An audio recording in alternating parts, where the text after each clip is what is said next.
The game is to be where you are, be it honestly and as consciously as you know how. Watch the latest Ram Dass documentary film, Becoming Nobody, on Gaia.com. Of course, there was fear in losing that familiar identity. But there was always also wonder. The Gaia.com library supports you with transformational content. See it for yourself and go to Gaia.com/BeHereNow and check out the Be Here Now playlist, curated just for you. Visit Gaia.com/BeHereNow and start your free trial today.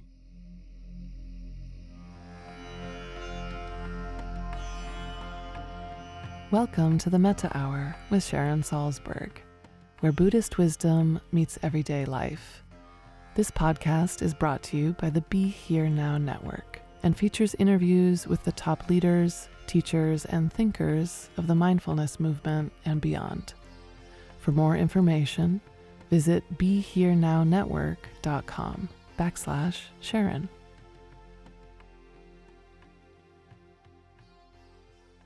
Hi, this is Sharon Salzberg.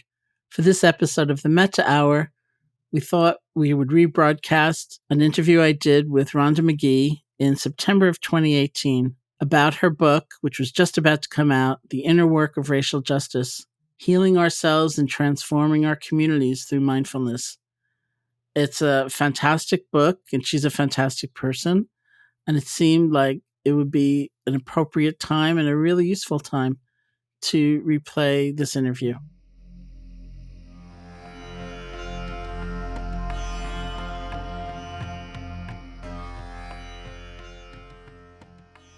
Hi, I'm Sharon Salzberg, and I'm so happy today to be speaking with my friend and colleague, Rhonda Magee. Rhonda is a professor of law at the University of San Francisco and is an internationally recognized thought and practice leader on integrating mindfulness into higher ed, law, and social justice. She's a past president of the board of the Center for Contemplative Mind and Society. Rhonda is a fellow of the Mind and Life Institute. She's a member of the board of advisors of the University of Massachusetts Center for Mindfulness and the board of directors for the Search Inside Yourself Leadership Institute. So welcome, Rhonda. Oh, thank you so much, Sharon. It's wonderful to be in conversation with you today. It's so great. I mean, we were at the Garrison Institute at the same time. I went up for a day-long board meeting because I'm on that board, and you were in the faculty of the Summer Research Institute. Yes, that's right. Just a few short weeks ago, it seems now. Yeah, so I knew you were there. Yes. And something I didn't, really get to talk in the introduction about is your book. So I know this podcast will come out probably quite some time before your book actually hits the market, but I'm determined to play it again, so just when it comes out. Well, I'm very excited because I've heard you do a few presentations in different places, and sometimes in a time where society is just reeling, where sensitive people and sensitive people in society are just reeling because there's so much violence, there's so much fear, there's so much reaction, and you've just been amazing. Oh, thank you so much. And I hear what you're saying, and of course, just to hear that description of what we're dealing with, what we're sort of collectively and individually, and as one community within many other communities, we're all kind of up against a wall of some sort right now. I think it's a very it's a challenging time for many of us, and for me, it's been a kind of a reminder of just how much I rely on my own daily practice. Really. So for me, these times are both, it's sort of like a gift in the midst of the turmoil, is to be reminded that we have been fortunate enough somehow, the two of us and perhaps many of those on the call, if not all those on the call, we've somehow been fortunate enough to find some way of being with what is arising, what we're up against, so to speak, that enables us to kind of roll on.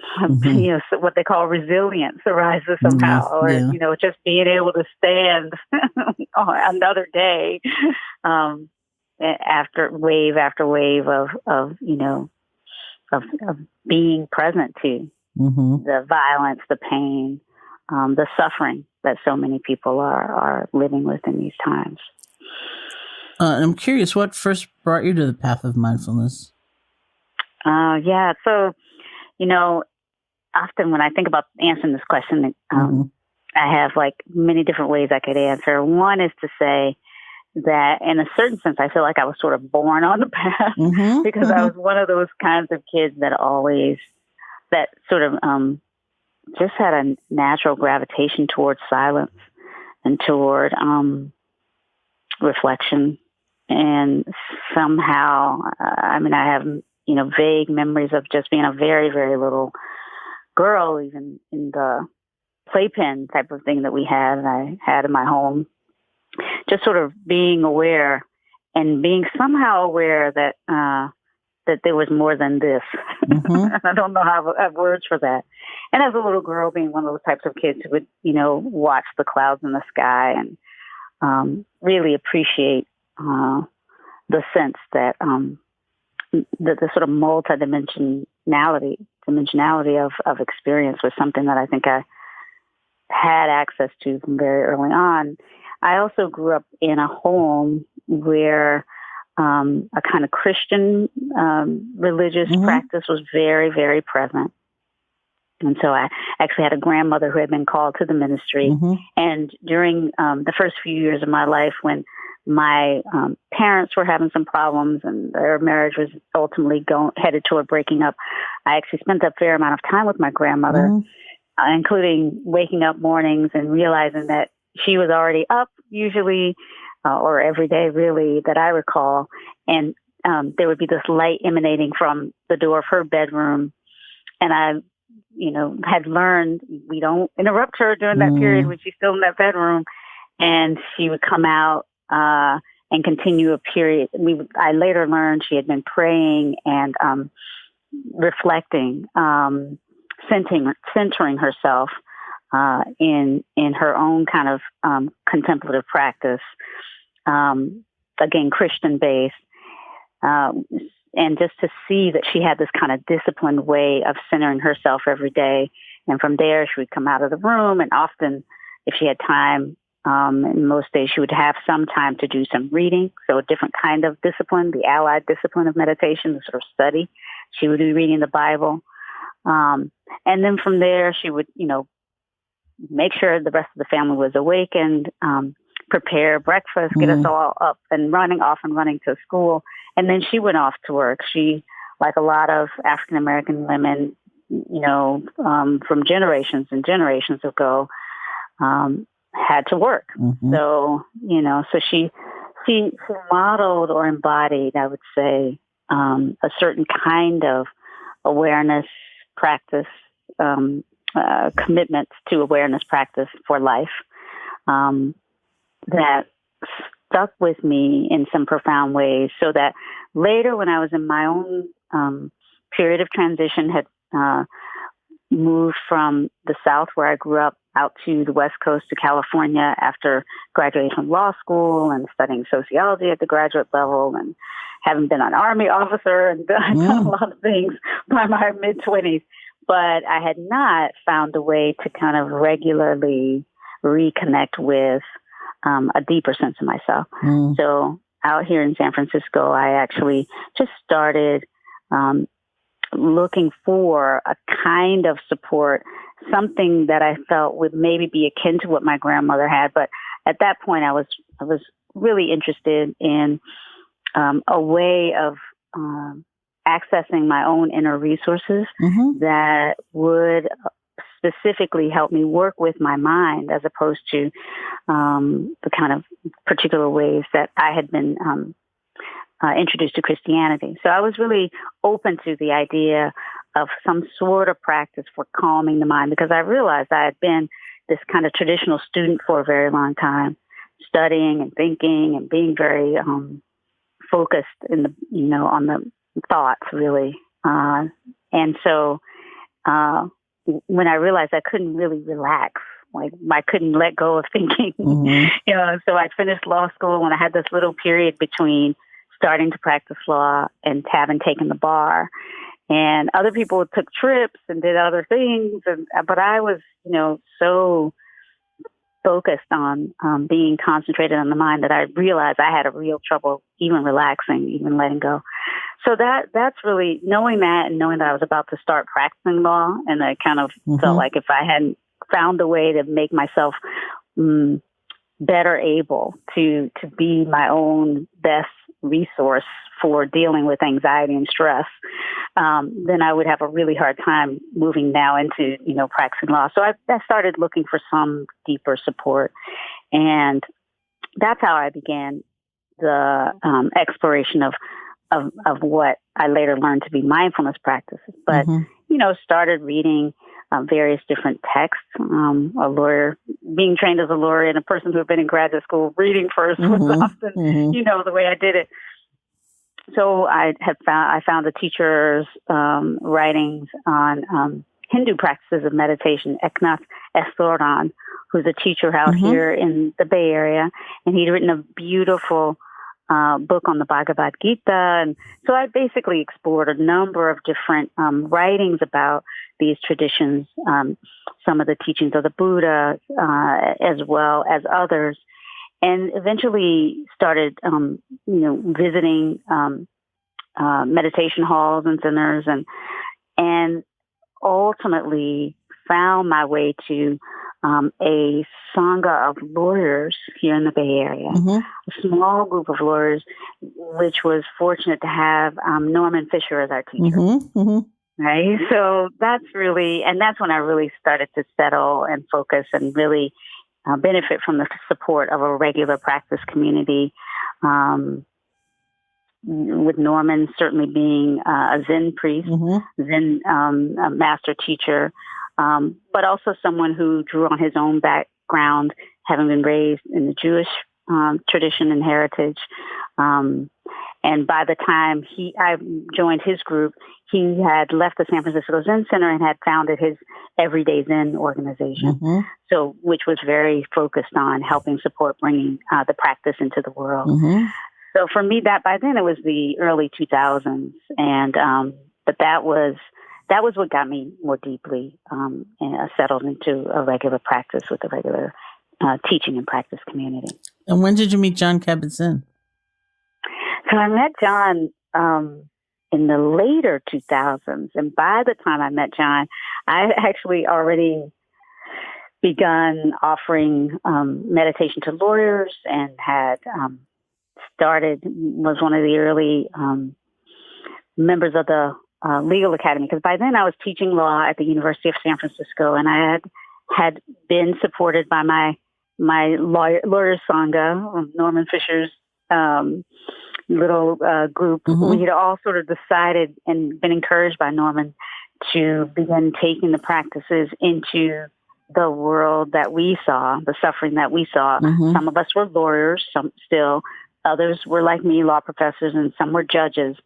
But we were encouraged to actually start where we were, offering meditation in different ways. So we started offering retreats for lawyers. Some of us, those of us who were teaching at law schools, started offering these classes in the law schools.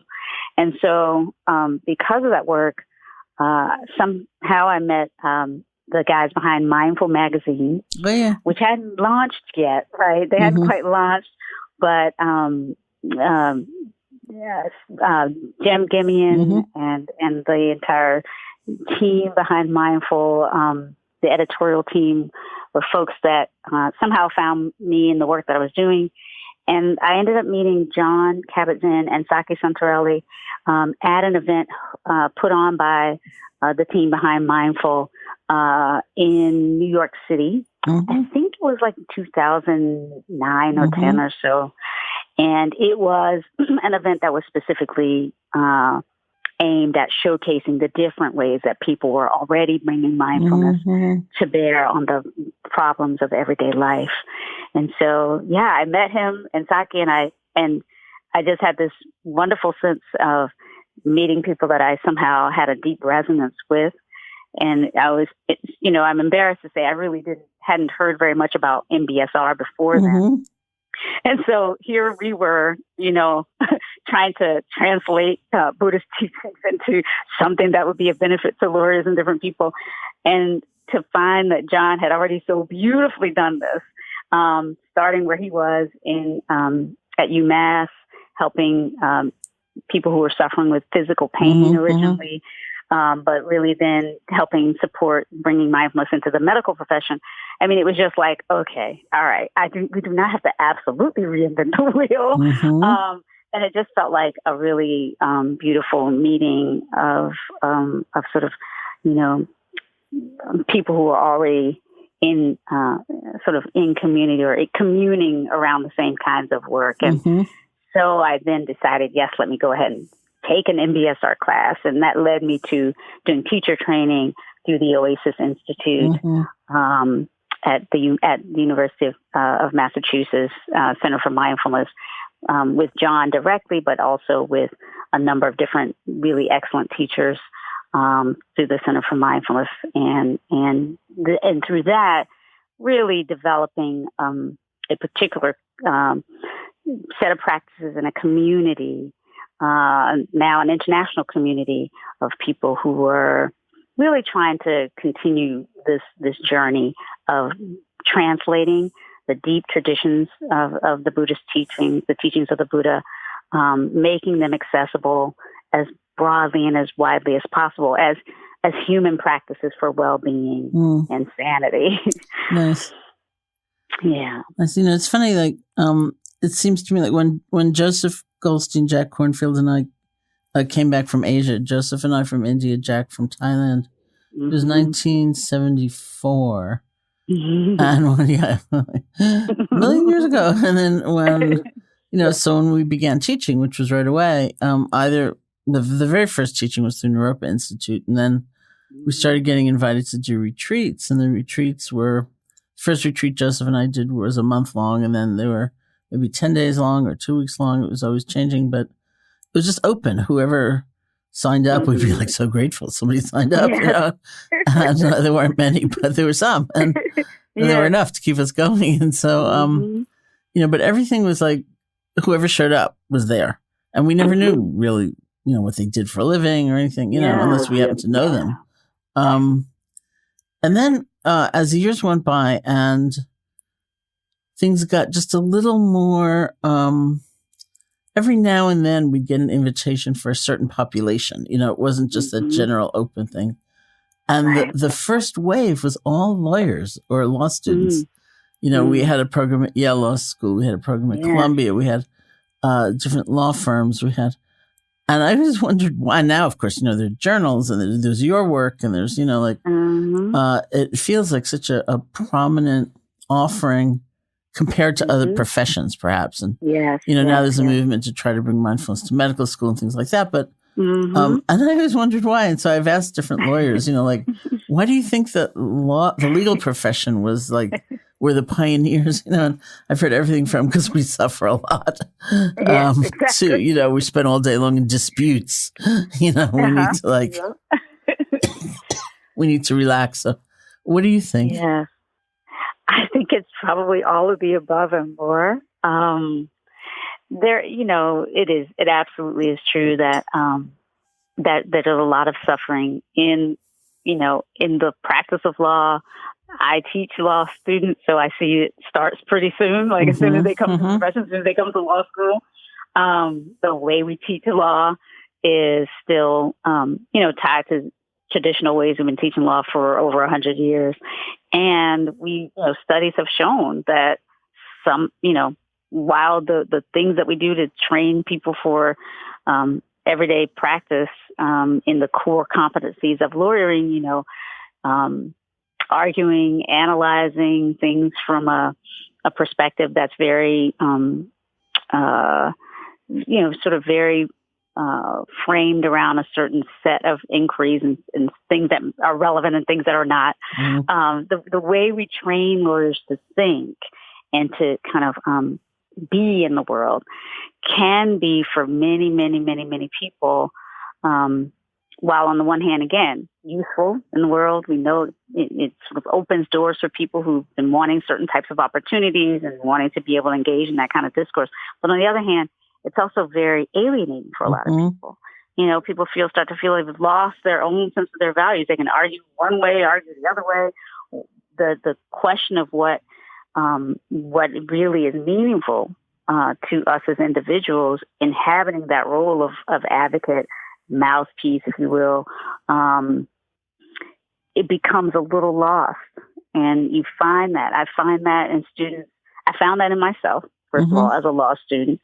I went into studying law, having been a PhD student or heading toward my PhD in sociology. So I went from, studying in a certain kind of way, humanistic, kind of looking at how people behave together and, looking at the socially embedded mind and how, in particular, we try and resolve conflicts, which is how I ended up going into law school. I kind of was curious about how people resolve conflict. And one of my professors said, "Oh, you'd be a perfect candidate. Why don't you just go to law school? Why don't you, bring the sociology to it and bring, teach them either types of programs or disciplines."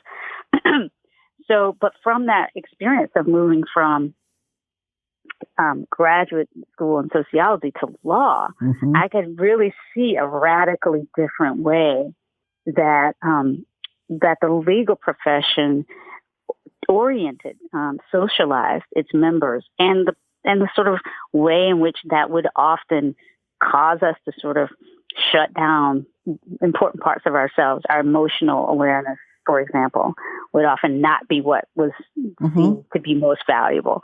Our capacity to, again, to reflect on what we knew from our own personal experience. Instead, we would treat it as very fungible, kind of, you'll just learn how to analyze these cases and how to write and think and argue like lawyers.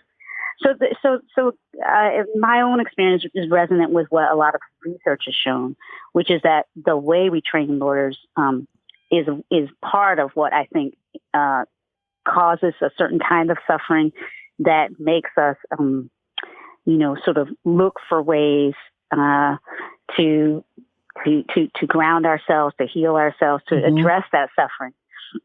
And there's a lot of dysfunctional ways we look for it, right? So there's a lot of research that shows that as compared to other professions, those in law have really high rates of dysfunctionality, of everything from higher rates of drug and alcohol abuse to difficulty in relationships, high rates of divorce, and recently sort of alarmingly higher rates of suicide, or at least the suicide ideation. So there is a lot of suffering in the field, and it starts early. There may be some way that people are oriented toward law, but we certainly, certain types are drawn to law. But certainly, there's something that happens as we're socialized into the profession that does, I think, create varying degrees of pain, even as we're developing the skills for the work. And so that's, I think, a very big part of it. But we're also engaging with people who are in many ways going through distress. Yeah. And if it's the distress of something exciting like starting a business, it's often the distress of, especially in these times, families being separated through immigration policies and laws that we're called in to help sort of navigate. And, the pain of divorce and families who are separating, and criminal processes that are disproportionately impacting some communities versus others, particularly communities of color and poor people all over the country. So there's that's another piece of it that you very, very quickly, just as you're getting socialized not to even pay attention to your emotions, to think like a lawyer, to analyze using the brain as much as possible, you're getting socialized so that you later learn that to be effective, you have to have emotional intelligence. you have to be relationally aware. But it's not something that's often taught right at the front end of traditional legal, law. And so while you're learning the kind of traditional methods for becoming a lawyer, you're being thrown into, humanity at its most,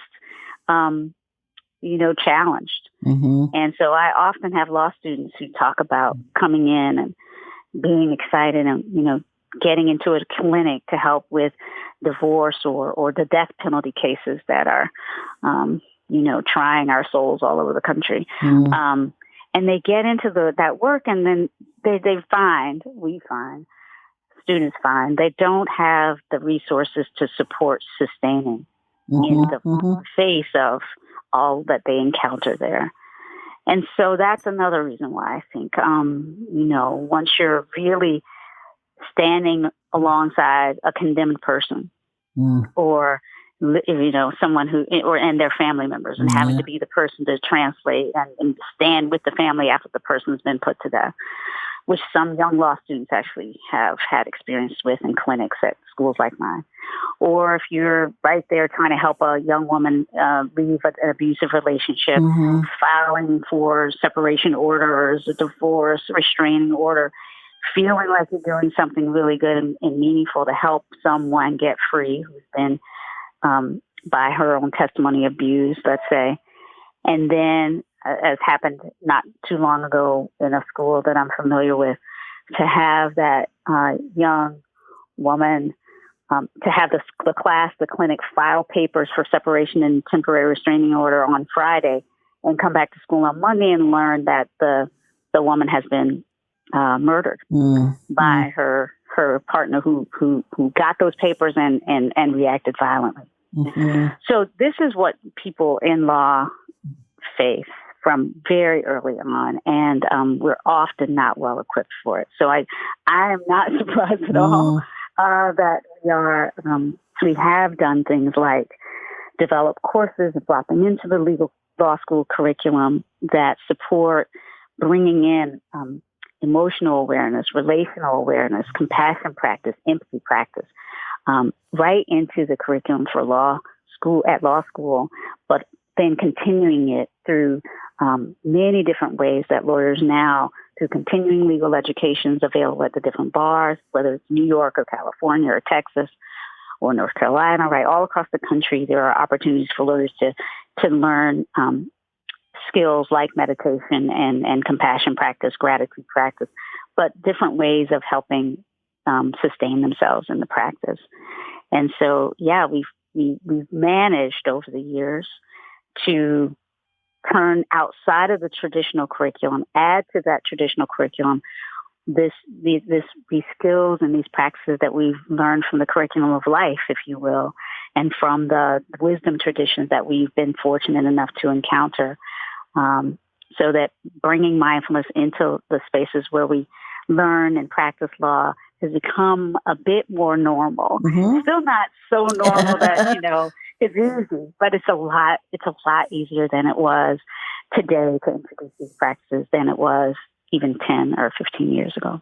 Oh, yeah. So is part of the curriculum learning about vicarious trauma and stress reactions and things like that? Yes. I mean, we are definitely teaching our students about stress and stress reactivity and response. So bringing in some of the resources and research around the science of the mind, the body, neurobiology, neuroscience. So that's a part of the work that I and others do in bringing classes and workshops to lawyers, so teaching more about the way the body reacts and responds to stress and to trauma. I think the trauma-informed piece is a more recent body of knowledge that's being brought to bear, but certainly it's something that people are incorporating because, again, we realize the kinds of suffering that we've seen primary or secondarily definitely amounts to what can be called trauma. And helping lawyers to be able to withstand the traumas that we see up close and have to see again and again and again over a period of time is, we find, just a really important way of helping maintain those resources in communities. Because if the lawyers are getting burned out at great numbers and rates, which they do, then we know the community resources aren't going to be available when needed most. It's fascinating to me because, I mean, I guess there's an underlying question of how much the law has to do with justice, but when you say you teach compassion, when you say you teach compassion meditation, or compassion and I assume methodologies for helping sustain it, in kind of common conversation, you almost hear those two as oppositional. There's compassion or there's justice, and they can't be both, and yet you're sitting right in the heart of the mix. Yeah, so it does. It raises the question of what we really mean by justice. I mean, there are many, many, many different ways we think about it. And I will say for me, I am drawn to ways of thinking about justice that do depart from some of our more dominant constructions, the way we see justice portrayed on television and in the movies, the adversarial model, the kind of retributive, punitive approach. That is one way that we construct justice, but actually holistic models for restorative justice are also on the rise in our system. So ways of recognizing that when harm has been done in a community setting, what we call crime, or we call in the field that I teach in torts, personal injury law, when somebody has been harmed, restorative justice recognizes that person, the person who is charged as perpetrator or the person who's charged with being most responsible, that person comes from a community and will return, ideally, will at some point return to a community. And so recognizing the desirability of making connections between the so-called perpetrator, the person who's been harmed, and the larger community setting within which the whole of it arose, is really at the heart of what restorative justice is about. It's the idea that you're ideally wanting to restore the status quo before the injury. And that's a very different model for justice than the adversarial, the punitive, the retributive model that's been the dominant model in our country and in many parts of the world for, since the Enlightenment period, frankly, if not before. So it is, part of what I think is happening. It's not happening everywhere, right? So there's different types of mindfulness, obviously, and or maybe it's not so obvious, but just to say, right, when people say they're bringing mindfulness into something, of course, then it begs the question of what exactly is being brought in. But with me and a lot of the people that I work with, definitely it's sort of an invitation first to begin to make commitments to personal practices that can support both calm and concentration, but also deepening insight into the true kind of nature of what it is that we're dealing with. And once you move from just calm concentration and psychological flexibility and those sorts of more pragmatic ways of deploying mindfulness and law, and you move into insight, and you move into awareness of interconnectedness, compassionate reconsideration of what we're doing and how we're doing it seems to arise for many of us. And so then it moves into this question of how can we slowly, as best we can, transform the systems that we're in. So starting from transforming law school to bring in the relational and sort of inner dimension, but then moving into how it is that we relate with clients and community members around conflict, how we try and stay present to the larger context within which these injuries arise, and stay in relationship beyond the transactional model of the lawyer who just flies in when there's a need to help resolve a problem and then is gone. Mm-hmm. But trying to go back to an older view of lawyer as counselor, lawyer Mm-hmm. as advisor, before a problem happens, right? The sort of resource that can help ensure well-being before there's a problem. So I guess what I'm saying is for many people who really stay with the project of bringing mindfulness to law, lots of things open up.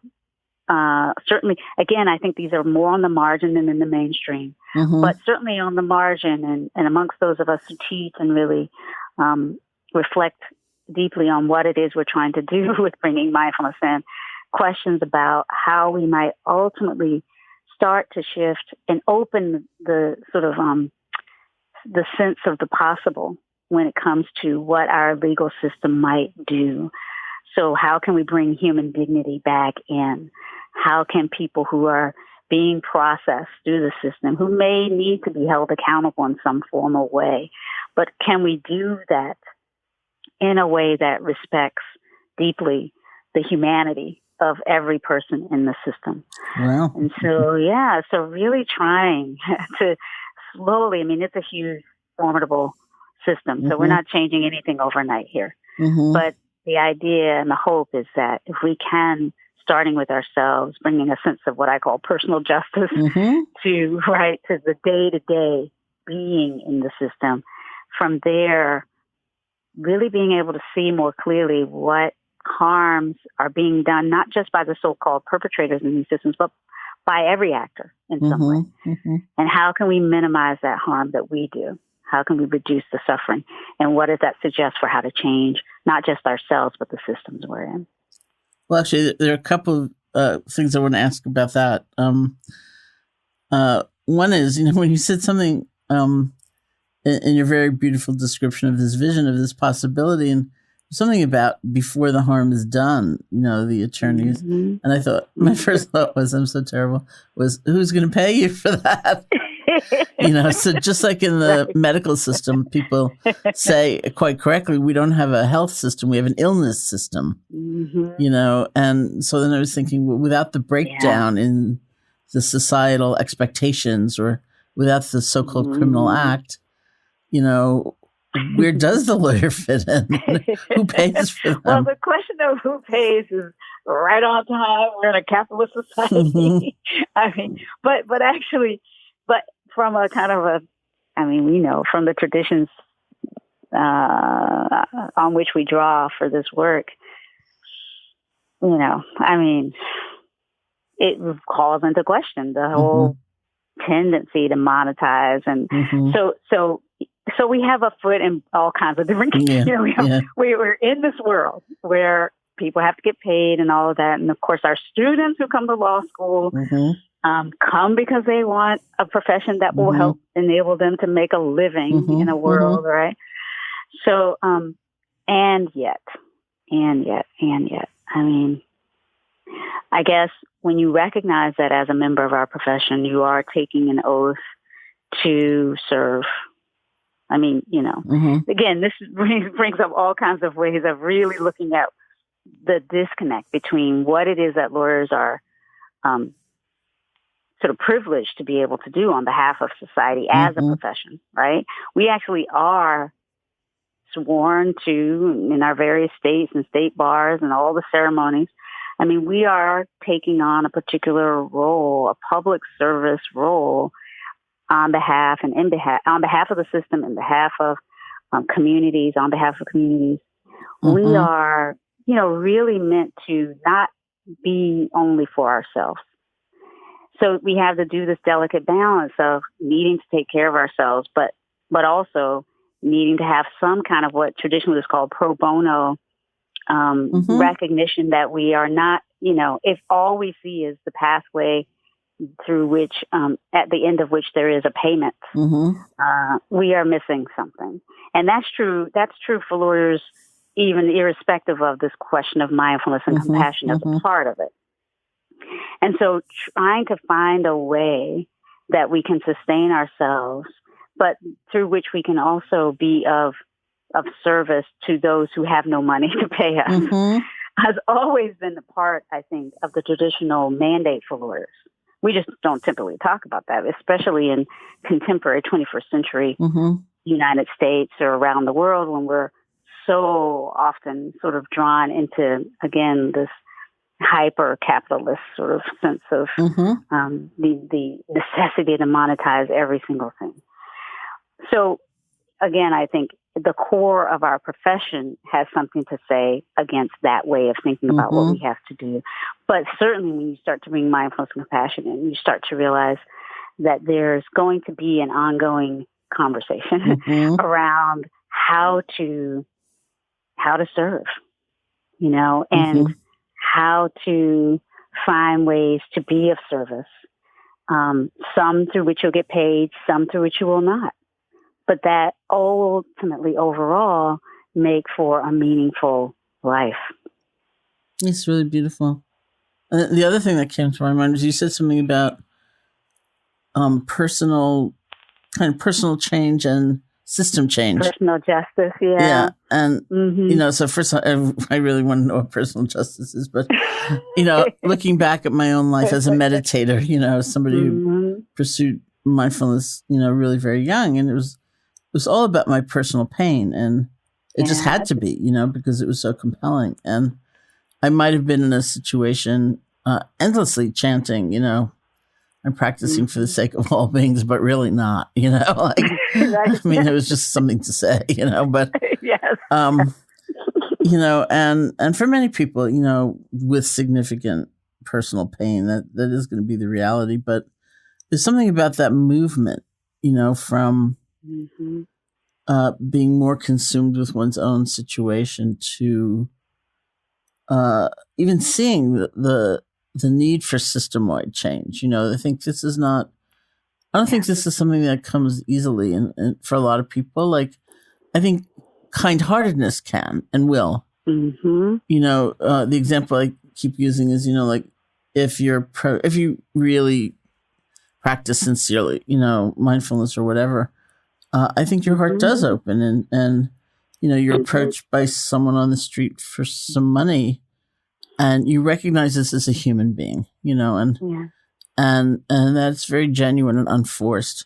But whether you then think, I wonder what the housing policy is for this city, is another whole question. and I don't know that it comes from meditation per se, so much as another kind of education or being encouraged to look a certain way. I do agree. I mean, I used to think more that it would just sort of naturally arise.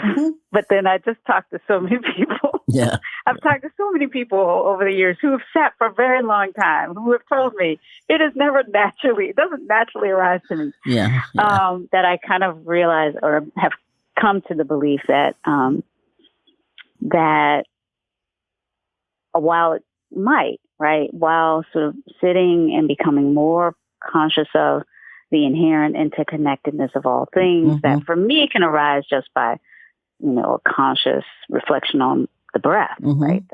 Okay, I didn't create this air. What is this whole business about breathing, through which, without which I wouldn't be alive, for the next 5 minutes, so to speak. Like, so that I'm a part of something that is beyond myself becomes more apparent for me with every breath. And yet moving from there to these deeper questions about, well, how is it that the air is safe enough for me to breathe? And what are the inputs of that? Those questions don't naturally necessarily arise, but I do see they can. And for some of us, they may.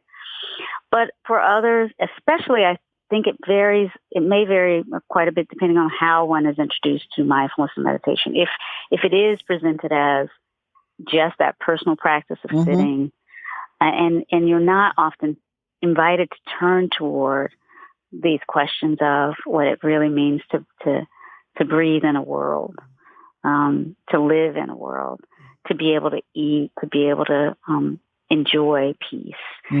What are the conditions for that? What are the sort of social conditions for that? If we're not invited to reflect on that, and again, I know many people are not in the way that they're introduced to mindfulness. But if you're not invited to it, you might not get to a deeper sense of that. What for me is kind of a ongoing dynamic flow from the personal justice work of like working with my own suffering and trying to alleviate it, noticing how my brain can make me crazy by constantly turning myself back to these dire thoughts as opposed to letting them go and making space for what else is here, the joy that's always here, the sunlight that we're blessed to have in any given moment. So that to me, these personal practices, what I often call personal justice, because I think of it as like a way of making a commitment to my own well-being and to the work, if you will, the practices that minimize my own suffering. To move from that to realizing, okay, well, I don't live in a bubble. I literally every day, thank goodness, really, am interacting with other human beings. Mindful awareness and compassion and empathy that begins for me with my own self, not selfishly, but with self-awareness. Like if I can't address my own suffering, it's hard to address somebody else. But if I can address my own, then when I'm with someone who is in distress, I have a little bit more to give that person. And from there, just recognizing again, what are the conditions that enable myself and others to experience a sense of freedom from distress. If, ICE or, the police or the bill collectors and the people who would evict you are at the door or, will be soon. That's a condition that makes it much, much harder for folks to maintain well-being. It's not that we can't. We know that people practice in prison and they practice during in concentration camps. We know this, sadly. But so there's a way in which that personal practice is a resource for whatever may come. And yet, if we're really, engaged with the work of minimizing suffering, John Powell, a law professor here out on the West Coast, is among those who talks about the difference between existential suffering that we all as humans may encounter because of the way our mind works and our habits and conditions and patterns, the attachments, the three poisons, right? The aversion, attaching or being confused, right? We all suffer in certain kinds of ways that are common to us as humans. And then there's what's called surplus suffering.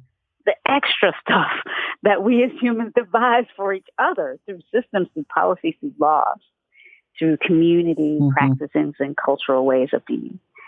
And, whether and to what extent our mindfulness practices open us up to being aware of surplus suffering and being willing to address it, I guess that varies. But for me, it sort of is a natural, evolution, if you will, or flow. Like, and the more you recognize being present to myself, that opens me up to being present to other humans, opens me up to the world that we humans live in. And it just is, for me, just an ongoing waking up to the different ways that suffering shows up and how we can meet it. Oh, that's great. Thank you. Yeah. So would you like to lead us in a short period of personal justice practice? Yes. Great. Let's do this. Okay. Yeah. So if wherever we are, really consciously invite a kind of settling into this moment, bringing the attention to the body in this moment. So whether you're standing or sitting, lying down, however you find the body in this moment, really allowing attention to rest on the sensations of being alive as an embodied being right here, right now.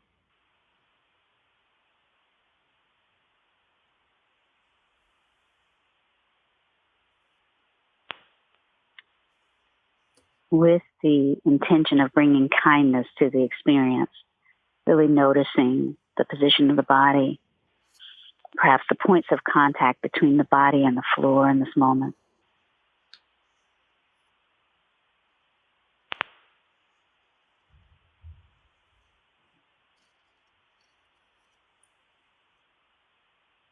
And as we bring attention to the body, notice the sensations of breathing in the body right now.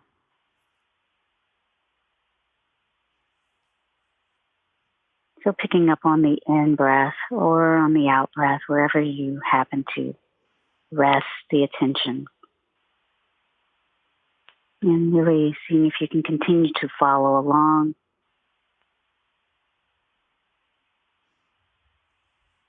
Noticing the sensations of completing the cycle, beginning, breathing in.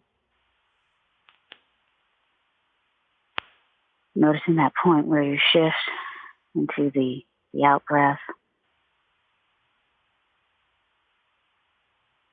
And perhaps in the next cycle, seeing if you can take a deep breath. And now exhaling, seeing if you can exhale just a little bit longer than you breathe in. Now just simply resting in the sensations of breathing in a way that feels easeful, natural.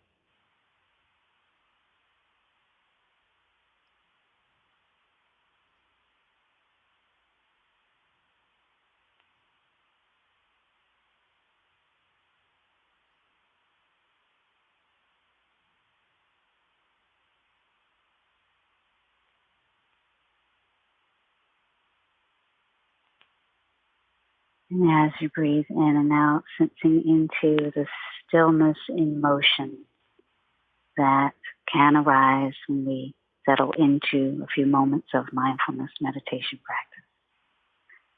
The body in a position of relative stillness, and yet the sensations of breathing, the rising and falling of the organs as we breathe in and out.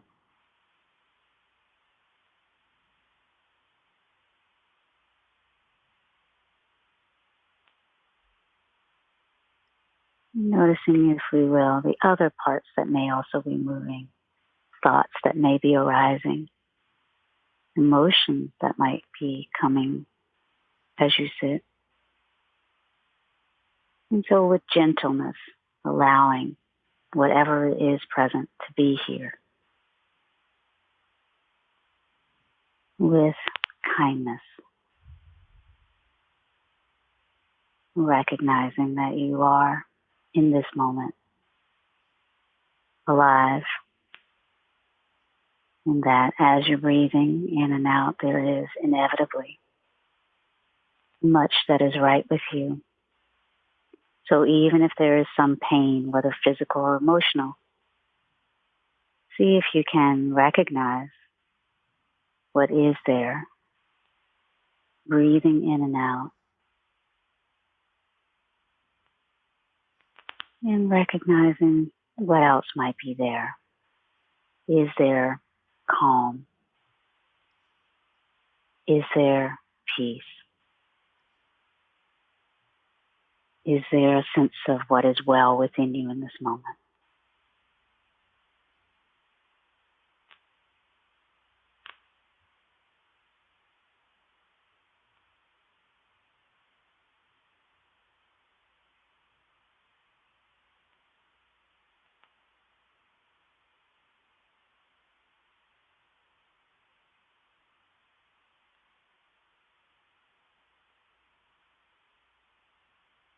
Allowing yourself, perhaps on the next in-breath, to really breathe in awareness of what is well with you in this moment. And on the out-breath, just sort of letting go, deeply dropping into the sense of what is well. And resting in awareness.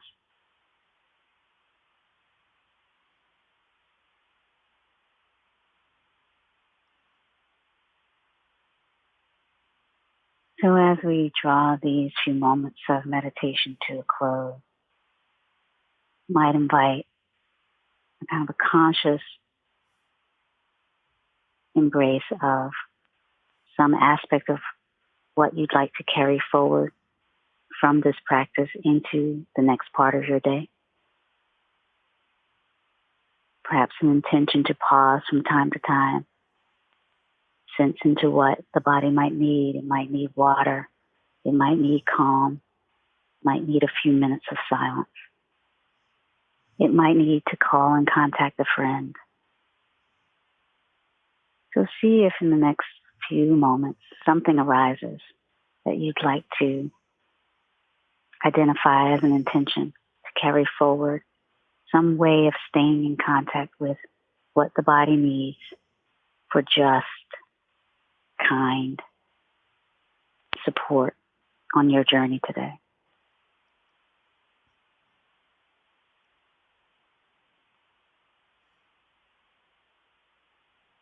And may you be well.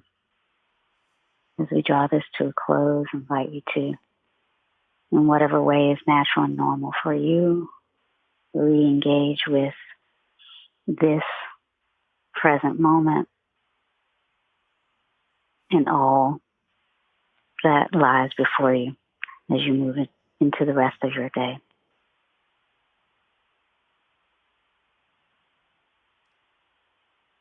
May you be well. May you be at peace. May you be filled with loving kindness.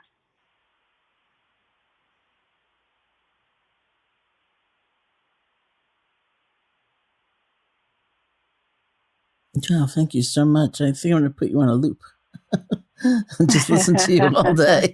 What a great idea. That was wonderful. Thank you. Thank you. Thank you. This was really, really beautiful to be with you. On you as well. So to learn more about Rhonda's work, you can follow her on Twitter at RV Magee. That's that little @ symbol, RVMAGEE. You can go to her website, rhondavmagee.com. That's RHONDAVMAGEE.com. Thank you. Thank you. Hey folks, thanks for listening. To learn more about Sharon and her ongoing teaching schedule, as well as online courses and a free guided meditation, check out her website at SharonSalzberg.com.